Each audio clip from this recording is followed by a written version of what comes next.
আলোচনায় অংশগ্রহণ করবেন ঢাকা ১১ আসন থেকে নির্বাচিত মাননীয় সদস্য জনাব মোহাম্মদ নাহিদ ইসলাম। জনাব মোহাম্মদ নাহিদ ইসলাম, আপনার সময় ২৫ মিনিট। ধন্যবাদ আপনাকে। বিসমিল্লাহির রহমানির রহিম।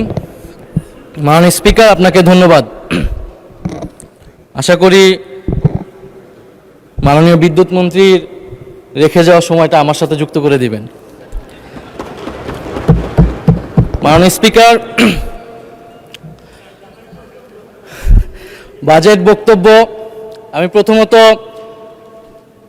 মাননীয় অর্থমন্ত্রীকে ধন্যবাদ জানাই যে একটা ভঙ্গুর অর্থনীতির মধ্য দিয়ে এই সরকার অনেকের অনেক চাহিদা, অর্থনৈতিক সংকট এর মধ্য দিয়ে যে কোনো অর্থমন্ত্রীর একটা বাজেট পেশ করা আসলেই অনেক দুরূহ কাজ, দুঃসাধ্য কাজ। এবং মাননীয় অর্থমন্ত্রীর বাজেট বক্তব্যটা অত্যন্ত সুলিখিত হয়েছে, ২৩৪ পৃষ্ঠার বক্তব্য। সেটার জন্য মাননীয় অর্থমন্ত্রীকে আমি প্রথমত ধন্যবাদ জানাই। মাননীয় স্পিকার, প্রশংসা দিয়ে শুরু করলাম। মাননীয় স্পিকার, বাজেট নিয়ে বিরোধী দলের পক্ষ থেকে যেই মোটা দাগে যে সমালোচনাগুলো সেগুলা ইতিমধ্যে চলে এসেছে, সেখানে আমার নতুন করে আসলে যুক্ত করার কিছু নাই। আমরা বলেছি এই বাজেটটা ঘাটতি বাজেট। আমরা বলেছি যে রাজস্ব লক্ষ্যমাত্রা নির্ধারণ করা হয়েছে এটি অবাস্তব।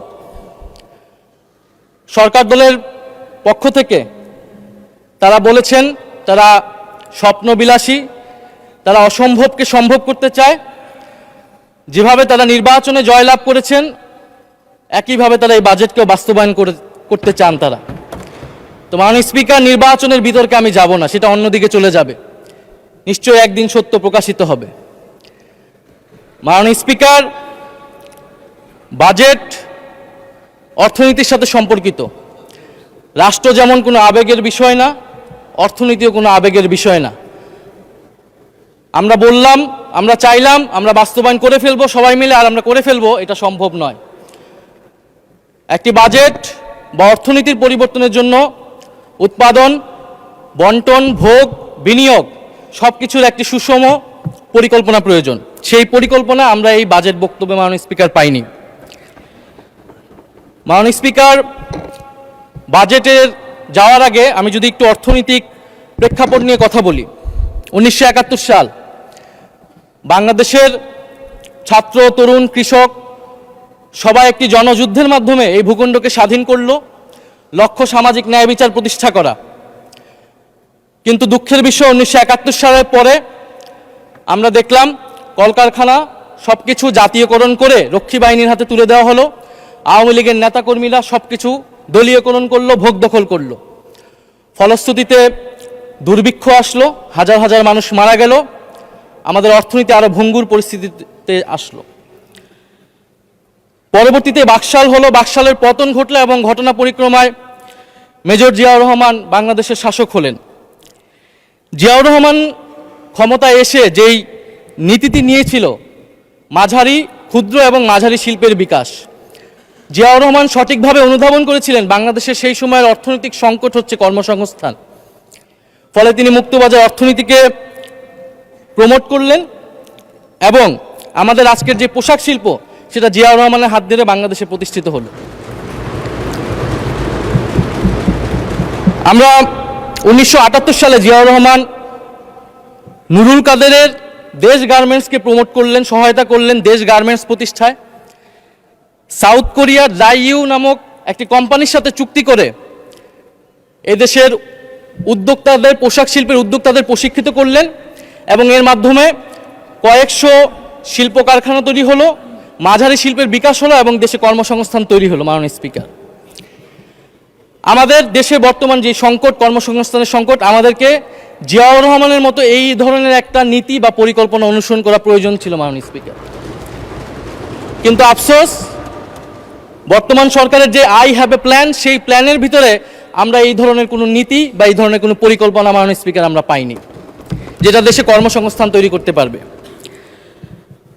2008 সালে আওয়ামী লীগ সরকার ক্ষমতায় আসার পরে আমরা জানি গত 16 বছর কি হয়েছে। রাজনৈতিক ক্ষমতা কুক্ষিগত হয়েছে, দলীয়করণ হয়েছে। রাজনৈতিক ক্ষমতা কুক্ষিগত হওয়ার সাথে সাথে অর্থনীতিও কুক্ষিগত হয়েছে, সম্পদ কুক্ষিগত হয়েছে। ফলে অলিগার্ক শ্রেণী তৈরি হয়েছে, সিন্ডিকেট তৈরি হয়েছে।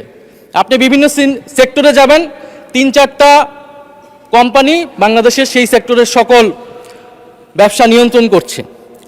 আমরা জানি কিভাবে ব্যাংক লুট হয়েছে, দেশের হাজার হাজার কোটি টাকা লোপাট হয়েছে। এই অলিগার্ক যেই অর্থনৈতিক ব্যবস্থা তৈরি হলো, সমাজে বৈষম্য তৈরি হলো এবং বাংলাদেশের তরুণ যুবকরা তারা কোনো কর্মসংস্থান পাচ্ছে না। 2024 সাল, বাংলাদেশের বিশ্ববিদ্যালয়ের ছাত্ররা, তরুণরা রাস্তায় নেমে আসলো কোটা সংস্কারের দাবিতে। 2018 সালেও নেমে এসেছিল, এর আগে ভ্যাট বিরোধী আন্দোলনে নেমে এসেছিল। এবারের আন্দোলনের নাম বৈষম্য বিরোধী ছাত্র আন্দোলন।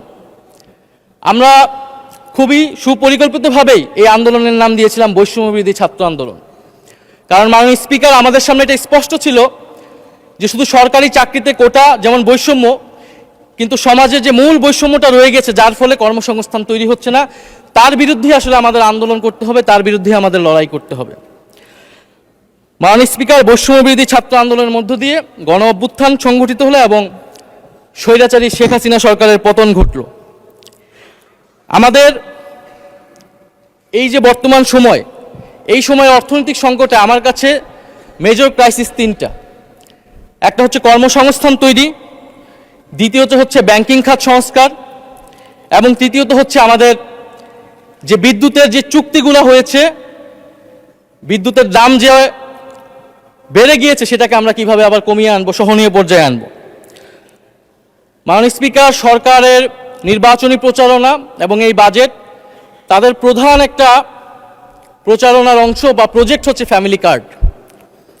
তো ফ্যামিলি কার্ডের আইডিয়াটা কি বা থিওরিটা কি? বলা হয়ে থাকে যে গরিব মানুষকে যদি আপনি 100 টাকা দেন, সে 100 টাকার পুরোটাই সে খরচ করবে নিজের জন্য কিছু কেনার জন্য। সে সেটা সঞ্চয় করবে না, বিনিয়োগ করবে না, সে খাবার কিনবে বা তার নিত্য প্রয়োজনীয় কিছু জিনিস সে কিনবে। ফলে যদি আপনি গরিব মানুষকে টাকা দেন, 2000 টাকা দেন, 2500 টাকা দেন, সেই টাকাটা মানি রোল হবে, হাত বদল হবে, এভাবে অর্থনৈতিক একটা পরিবর্তন হবে। আমি যেরকমটা বুঝেছি মাননীয় অর্থমন্ত্রী। তো ফ্যামিলি কার্ডের এই যে থিওরিটা এবং এই যে 41 লক্ষ এবং পরবর্তীতে এটা কয়েক কোটি, 2 কোটি পরিবারকে দেওয়া হচ্ছে, এর ফলে রুরাল অর্থনীতিতে টাকা ঢুকছে, এটা সত্য। কিন্তু মাননীয় স্পিকার, এই ফ্যামিলি কার্ড বা এই প্রজেক্টের মাধ্যমে আপনি কনজামশন ডিমান্ড তৈরি করতেছেন, আপনি কিন্তু প্রোডাকশন ডিমান্ড বা ইনভেস্টমেন্ট ডিমান্ড তৈরি করতেছেন না। সে টাকা দিয়ে কিনবে প্রোডাক্ট, সেই প্রোডাক্টটা সে ইন্ডিয়ান প্রোডাক্ট কিনবে, চাইনিজ প্রোডাক্ট কিনবে, কারণ এই দেশে তো প্রোডাকশন আপনি বাড়াচ্ছেন না, কিন্তু তাকে আপনি কনজামশনটা বৃদ্ধি করে দিচ্ছেন। ফলে আমাদের এই সময় প্রয়োজন ছিল ইনভেস্টমেন্ট ডিমান্ড তৈরি করা, সোসাইটিতে অর্থনীতিতে প্রোডাকশন ডিমান্ড তৈরি করা, মিডল ইকোনমি তৈরি করা, ক্ষুদ্র এবং মাঝারি শিল্পের বিকাশ তৈরি করা। কিন্তু আপনি যেটা করছেন, কনজামশন ডিমান্ড তৈরি করছেন। এর ফলে আপনাকে কি করতে হবে? আমদানি করতে হবে এবং আপনাকে উচ্চ মূল্যস্ফীতি হয়ে যাবে এবং আপনি একটা নির্ভরশীল জনগোষ্ঠী তৈরি করছেন, যেখানে আমাদের বাংলাদেশের এই মুহূর্তে সবচেয়ে সম্ভাবনার জায়গা হচ্ছে তরুণরা। ডেমোগ্রাফিক ডিভিডেন্ডের সবচেয়ে স্বর্ণ সময় আমরা পার করছি মাননীয় স্পিকার। আমার দরকার ছিল তরুণদেরকে ইনভেস্ট করা। জিয়াউর রহমান যেরকম সাউথ কোরিয়ার সাথে চুক্তি করে তরুণদেরকে প্রশিক্ষিত করেছিল এবং পোশাক শিল্পের মাধ্যমে একটা মাঝারি এবং ক্ষুদ্র শিল্পের বিকাশ ঘটিয়েছিল, এরকম কোনো পরিকল্পনা কিন্তু মাননীয় স্পিকার আমরা এই বাজেটে পাইনি। আপনারা তরুণদেরকে ইনভেস্ট করেন, আপনারা তরুণদেরকে ঋণ দেন, তরুণদেরকে টাকা দেন, তরুণদেরকে প্রশিক্ষিত করেন, সেই টাকা আপনি অর্থনীতিতে অনেক বেশি পাবেন। একজন তরুণ যদি কর্মক্ষম হয়, সে তার বাড়িতে 2500-এরও বেশি টাকা দিয়ে তার পরিবারকে সে দিতে পারবে মাননীয় স্পিকার। ফলে আমাদের যেই ডেমোগ্রাফিক ডিভিডেন্ডটা আমরা কিন্তু মাননীয় স্পিকার কাজে লাগাতে পারছি না। মাননীয় স্পিকার, এই বাজেট বক্তব্যে 234 পৃষ্ঠা কর্মসংস্থান নিয়ে মাননীয় অর্থমন্ত্রী 1.5 পৃষ্ঠা লিখেছেন। আরও কয়েক পৃষ্ঠা লিখলে আমরা বুঝতে পারতাম যে তিনি কর্মসংস্থানকে আরও বেশি গুরুত্ব দিচ্ছেন মাননীয় স্পিকার। দ্বিতীয়ত, ব্যাংকিং খাতের সংস্কারে যদি আসি মাননীয় স্পিকার, ব্যাংকিং খাতে 40,000 কোটি টাকা দেওয়া হচ্ছে। ব্যাংক রেজুলেশন আইন এই সরকার এসে বদল করেছে সংস্কার করে, যারা ঋণ খেলাপি ছিল, যারা দেশের টাকা পাচারকারী ছিল, তাদেরকে আবার সুযোগ দিচ্ছে। মাননীয় স্পিকার, যারা ঋণ খেলাপি ছিল, যারা দেশের টাকা লুট করেছে, বিদেশে পাচার করেছে, আর যারা গণহত্যা করেছে, তাদের অপরাধ আমি খুব ভিন্ন কিছু দেখি না মাননীয় স্পিকার, দুইটাকে সমান অপরাধী হিসেবে আমি দেখি। আপনি অ্যাসালম, শিকদার, জেমকন, বেক্সিমকো, নাসা, সামিট, ওরিয়ন, এই ধরনের গ্রুপগুলা যারা এই দেশের অর্থ পাচার করেছে, সেই সকল ঋণ খেলাপিদের বিরুদ্ধে আপনি কি আইনগত ব্যবস্থা নিচ্ছেন? এবং বিদ্যমান আইন দিয়ে আপনি আসলে তাদের বিরুদ্ধে খুব বেশি ব্যবস্থা নিতে পারবেন না, কারণ এসালমের দুর্নীতি, এটার সাথে রাষ্ট্র জড়িত ছিল সেই সময়। ডিজিএফআইকে দিয়ে সে ইসলামী ব্যাংক দখল করেছে। এখন যদি মাননীয় স্বরাষ্ট্রমন্ত্রী বলেন শেয়ার হোল্ডার, আপনি তো আইনের ফাঁকফোকর দিয়ে তাকে শেয়ার দিয়ে দিতে পারবেন, কিন্তু সত্যটা হচ্ছে মাননীয় স্পিকার, তারা সেই সময় রাষ্ট্রযন্ত্র ব্যবহার করেছিল। ফলে আমাদেরকে এই ধরনের অর্থ পাচারকারীদের বিরুদ্ধে ব্যবস্থা নিতে হলে নতুন আইন লাগবে, এবং তাদের সম্পদ অথবা তারা যে সকল সম্পদ দেখিয়ে ঋণ নিয়েছিল সেগুলোকে জাতীয়করণ করা প্রয়োজন মাননীয় স্পিকার। সেই টাকা আপনি বন্ড করেন, সেই টাকা দিয়ে আপনি মাননীয় স্পিকার আপনি ব্যাংকে আবার ফেরত দেন, ব্যাংকিং খাতকে আপনি আবার একটি স্থিতিশীল জায়গায় নিয়ে আসেন। মাননীয় স্পিকার, বিদ্যুৎ মন্ত্রী আমার কিছুক্ষণ আগেই বক্তব্য দিয়ে গেলেন, যদি বিদ্যুতের দাম না কমে তাহলে এইখানে কেউ বিনিয়োগ করবে না, শিল্প কলকারখানার খরচ বেড়ে যাবে। Bangladesh power development board BPDB এখন বর্তমানে বিদ্যুৎ কেনে 12 টাকায়, বিক্রি করে 60 টাকায়। বাকি টাকাটা সে ভর্তুকি দেয়, যেটা জনগণের ট্যাক্সের মাধ্যমে আবার সরকারের কাছে যায়। যদি 12 টাকায় বিক্রি করে 12 টাকায় কিনে 12 টাকায় আবার বিক্রি করে, তাহলে বিদ্যুতের দাম বাড়াতে হবে 86%। মাননীয় স্পিকার, সরকার 17% বিদ্যুতের দাম বাড়িয়েছে এই সরকার হওয়ার পরে। গ্রামে গ্রামে লোডশেডিং হচ্ছে, মানুষ বিদ্যুৎ পাচ্ছে না। যদি আমাদেরকে এই ব্যবস্থা আমরা রাখি, আমাদেরকে সরকারকে অবশ্যই বিদ্যুতের দাম বাড়াতে হবে, সরকারের কিছু করার থাকবে না। কারণ আমরা জানি ক্যাপাসিটি চার্জের মাধ্যমে প্রতি বছর 99,000 থেকে 1,65,000 কোটি টাকা ক্যাপাসিটি পেমেন্ট দিতে হচ্ছে সরকারকে। তো এই যে চুক্তিগুলো হলো জরুরি আইন তৈরি করার মাধ্যমে, যেটা 14 বছর ছিল, এই আইনগুলো নিয়ে সরকার কি ব্যবস্থা নিবে? মাননীয় অর্থমন্ত্রী তার বাজেট বক্তব্যে একটি লাইন বলেছেন যে এটা নিয়ে তারা পর্যালোচনা করবেন এবং ব্যবস্থা নেবেন, প্রয়োজনীয় ব্যবস্থা। এটা তারা 31 দফাতেও বলেছিলেন। আমরা আরো সুস্পষ্টভাবে ওনাদের কাছ থেকে পদক্ষেপ আশা করেছিলাম, যে যারা, এটা শুধু দুর্নীতি না, এটা পরিকল্পিতভাবে কাঠামোগতভাবে এটা বাংলাদেশের অর্থ লুট করা হয়েছে, বাংলাদেশের বিদ্যুৎ সেক্টরকে ধ্বংস করে দেওয়া হয়েছিল, তাদের বিরুদ্ধে আপনারা কি ব্যবস্থা নেবেন? আপনি আদানি চুক্তির বিরুদ্ধে কি ব্যবস্থা নেবেন? আদানির সাথে যে চুক্তি হয়েছিল, আপনি সামিটের বিরুদ্ধে কি ব্যবস্থা নেবেন? আপনি এসালামের বিরুদ্ধে কি ব্যবস্থা নেবেন? আমরা জানি এই চুক্তিগুলো সার্বভৌম, ফলে আমাদেরকে আন্তর্জাতিকভাবে এটা লড়াই করতে হবে এবং প্রমাণ করতে হবে যে এখানে দুর্নীতি হয়েছিল।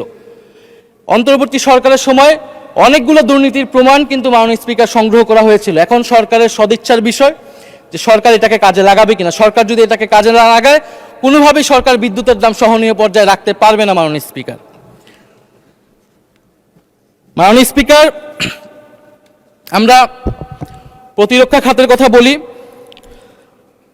প্রতিরক্ষা খাতে মাননীয় অর্থমন্ত্রী বাজেট বক্তব্যে একটি প্যারাগ্রাফও লেখার সময় পান নাই। মাননীয় স্পিকার, আমরা আশা করেছিলাম একটা ন্যাশনালিস্ট পার্টি, জাতীয়তাবাদী দল আমাদের প্রতিরক্ষা খাত নিয়ে কী ধরনের পরিকল্পনা করছে। সেখানে প্রতিরক্ষা খাতের যে বরাদ্দ দেওয়া আছে সেটার পরিচালন ব্যয়তেই বেশিরভাগ বরাদ্দ মাননীয় স্পিকার চলে যাবে। দ্বিতীয়ত, আমাদের পরিবেশ এবং জাতীয় সম্পদ আমাদেরকে কিভাবে সুষ্ঠু ব্যবহার করতে পারি সেটা নিয়ে কিছু আমি মনে করি গুরুত্বপূর্ণ কথাই বক্তব্যে এসেছে। মাননীয় স্পিকার, আরেকটি গুরুত্বপূর্ণ বিষয় হচ্ছে মাননীয় অর্থমন্ত্রী তার বক্তব্যে অর্থনীতির গণতন্ত্রায়নের কথা বলেছেন, ডিরেগুলেশনের কথা বলেছেন, অর্থনীতির পুনরুদ্ধার, পুনর্গঠন, অনেক সুন্দর সুন্দর কথা বলেছেন। যেই কথাগুলো, এই ধরনের অনেক সুন্দর সুন্দর কথা আমরা দেখেছি ফ্যাসিবাদের সময় বিএনপি 31 দফাতে বলেছিল। রাষ্ট্র মেরামতের রূপরেখা, রাষ্ট্র সংস্কারের রূপরেখা, 31 দফা। জুলাই সনদে আমরা দেখেছি বিএনপি স্বাক্ষর করেছিল, এটার পক্ষে ভোট চেয়েছিল এবং মাননীয় স্বরাষ্ট্রমন্ত্রী খুবই সৎভাবেই এই সংসদে জাতির সামনে স্বীকার করেছিলেন যে নির্বাচনের জন্য আপোষ করে সাইন করেছিল। ফলে এই সরকারের অনেক ভালো কথা আমরা আসলে বিশ্বাস রাখবো কিভাবে?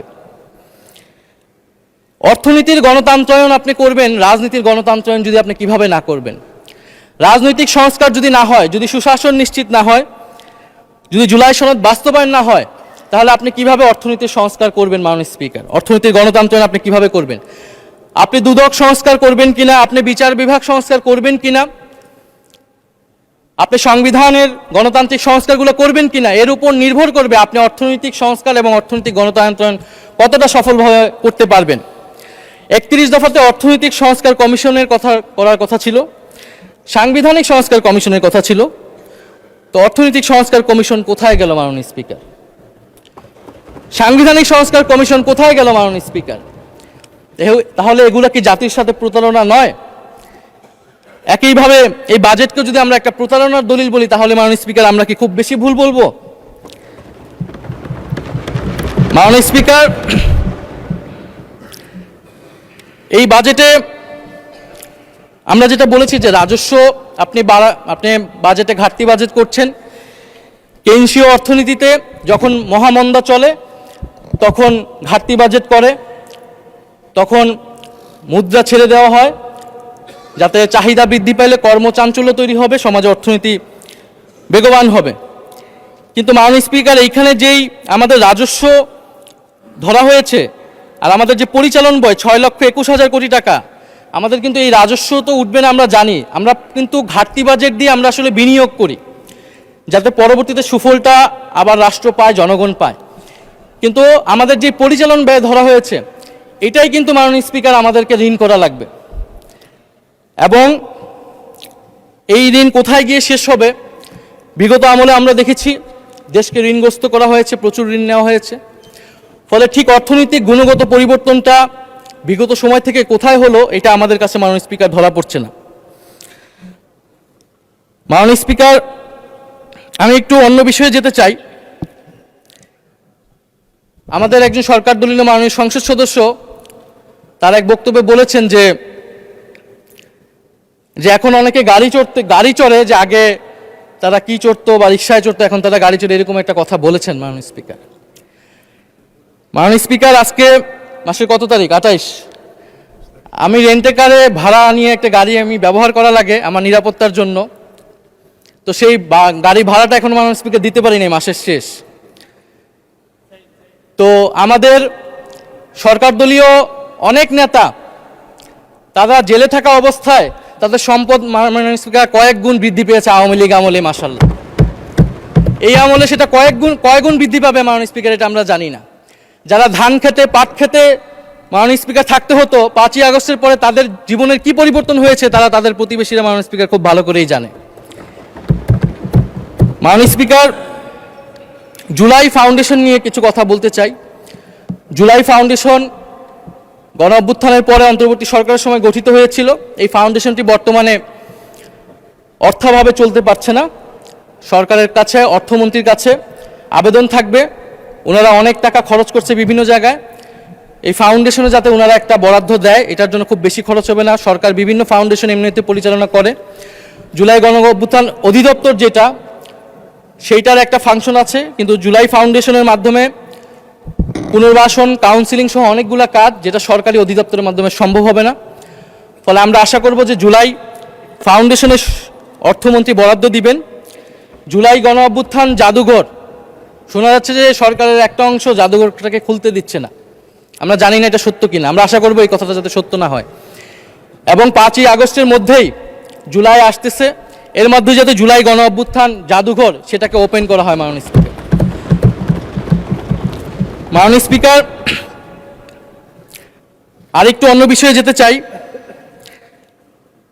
যেটা দুর্নীতি নিয়ে অনেকেই কথা বলেছেন। দুর্নীতি রোধ করার জন্যই মাননীয় স্পিকার সুশাসন এবং রাজনৈতিক সংস্কারের প্রয়োজন ছিল, গণভোট বাস্তবায়নের দরকার ছিল।